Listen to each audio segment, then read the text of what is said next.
When most people think innovation, they think a light bulb going on. In fact, that's a very ironic analogy, because when Thomas Edison invented the light bulb, he had tried 18,000 things that didn't work. And when people asked him about why he was kept going and going and going, he said, I keep finding things that don't work, and eventually I'm going to find something that does.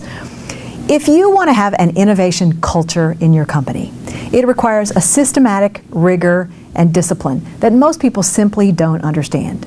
Innovation is not just brand new knowledge that you then take and run with. Even in technology, when innovation occurs, it's often knowledge built on even more knowledge. And so what we find in innovation cultures is that they absolutely encourage creative thinking and new ideas. They encourage looking at the changes in demographics and examining what they could do to innovate, as Coach did when they looked out at all of the demographics and said, we see a new market for male carry-all devices. We're Coach, we're an iconic brand, we know that we sell women handbags, but now with the resurgence of smartphones and iPads and all sorts of different electronic handheld portable devices, men sometimes need a carry-all device too. So they looked out into the world where men had a small margin of sales in carry-all devices, and they found in Asia that men sometimes carried leather carry-alls. They've developed a new line of leather carry-alls. They've rolled it out in Asia, and they expect a 15% increase in that market over the year. That's a changing demographic. 30 years ago, men carried briefcases and nothing else. Now, urbanites, now with the proliferation of handheld mobile devices, they need something like that. And so Coach stepped into the void and filled it. Sometimes innovation happens because organizations simply don't pay attention to conventional wisdom. For example, everyone said that the market for cleaning materials in homes was completely saturated. There were dust mops. There were wringing mops with contraptions that wrung the water out of the mop. There were cloths. There were sponges. There were buckets and brooms and dustpans. And everyone assumed that market was completely filled. Then along came a company named Swiffer.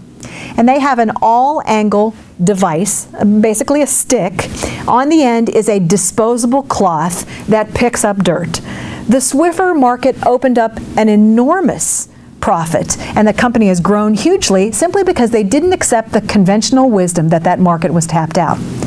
If you want your people to innovate, take them off-site somewhere to a room. Put in some creative objects or ideas. Divorce them from the whole idea of the organization and have them put new things together. Ask some questions that have nothing whatsoever to do with the organization. Get them involved in the idea of play. Once they're playing, then start to insert some concepts, like what could we do in a new product line?